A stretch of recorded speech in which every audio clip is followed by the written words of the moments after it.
Este movimiento es una propuesta para el país en todos sus aspectos. La historia o el proceso o los antecedentes que viene avanzando esta organización nace desde los años 75. Tuvimos que luchar hasta llegar a la nueva constitución, delegar miembros por parte de las comunidades para que luchen el reconocimiento de esta organización. El 21 de agosto del 91 se reconoce y se inscribe ante el Consejo Nacional Electoral como un movimiento social y político al servicio del país. Y desde ahí venimos luchando en medio de todos los partidos tradicionales. Hemos logrado dejar posiciones políticas en materia de salud, en materia de educación, en materia territorial, en materia ambiental, en materia de vivienda, en materia de los derechos del adulto mayor, entre otros aspectos. Esta organización nace, para información de ustedes, por necesidad de la reivindicación de tierras, la necesidad de la educación gratuita, el derecho a la educación, a la salud, la vivienda digna. Sobre eso nace la organización. Se dijo que era importante llegar al Congreso de la República para desde ahí que en ese escenario se visibilice la situación que enfrentamos los pueblos indígenas, los campesinos, los afros. Se requiere también que los pueblos indígenas hiciéramos parte de este cuerpo colegiado para dejar nuestros puntos de vista. Y desde ahí hemos logrado muchos aspectos, tanto económicos, defender la autonomía territorial, la parte ambiental, la parte de la salud. Hay cosas muy importantes que se han logrado. Nos hemos dado cuenta que en los partidos tradicionales siempre están los amigos de turno. En AICO nosotros decimos que es un movimiento político alternativo, donde muchos profesionales, muchos dirigentes tienen ese espíritu de servirle al país, de defender este país, su autonomía, su soberanía, pelear por los intereses de los sectores más vulnerables. En materia territorial, nosotros hemos cuestionado al gobierno que la tierra en este país está concentrada en unas pocas familias. Eso es parte de la pobreza y de la miseria en este país. En materia de pueblos indígenas, en la mayoría del país, nosotros estamos protegidos bajo títulos coloniales.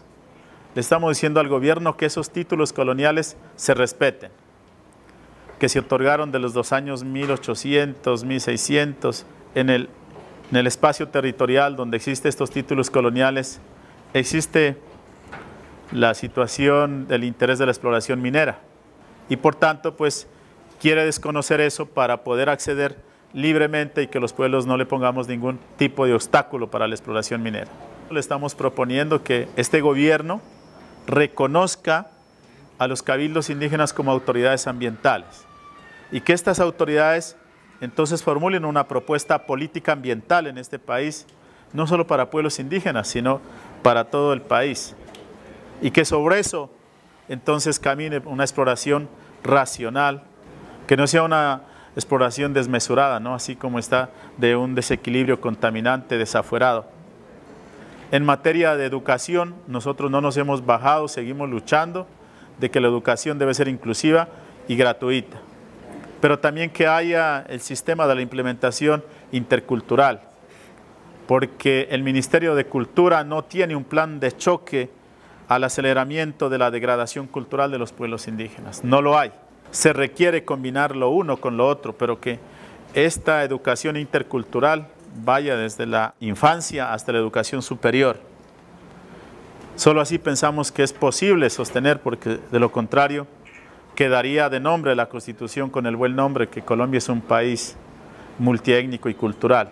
En materia de salud, el sistema actual nosotros siempre le hemos dicho al gobierno que no ha dado el mejor resultado.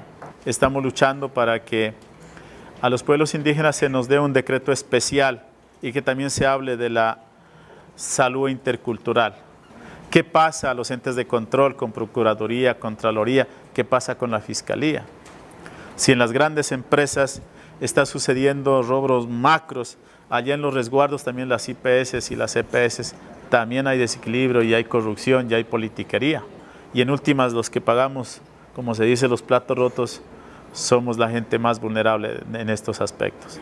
Entonces, a eso también presentaremos al Consejo Superior de la Judicatura una propuesta para coordinar el aspecto de la justicia. En materia de vivienda, tampoco ha sido lo mejor. Las convocatorias de vivienda, la cofinanciación que exigen ahí ha sido difícil y por eso las familias que carecemos de recursos económicos no se ha podido cofinanciar con un 20 o un 25% que exigen las convocatorias. En aspectos del adulto mayor, es grave lo que se da en nuestros territorios. Muchos mayores que han prestado el servicio como autoridades tradicionales, como regidores, como capitanes, como alcaldes, como gobernadores, como caciques, como mamos, que han presentado por años su servicio, lo han prestado a la comunidad y que no han tenido ninguna contraprestación del Estado y a veces ni de la comunidad. Para la campaña lo que se hace, quien sale elegido, los gobernadores indígenas le aportan en una fase de 200.000 pesos, 300.000 pesos para gastos de transporte del candidato. No es el concejal, no es el alcalde, no es el candidato el que tiene que tener cantidades de plata para apalancar esta política, ¿no? Sino más bien es el llamado a la conciencia. La lucha de los pueblos va más allá, es una propuesta desde los pueblos indígenas, desde la visión de los pueblos, a construir país, a aportar a la paz, a aportarle un granito de arena para diseñar, estructurar políticas. Ya el 9 de marzo está próximo, hay de primera mano un tarjetón, el único logo más transparente, está ahí el círculo de color verde y el bastón de mando. Entonces, con todo el respeto, honorable comunidad, honorables concejales, invitarlos que nos acompañen, creación de esta familia AICO, empuñemos estas banderas.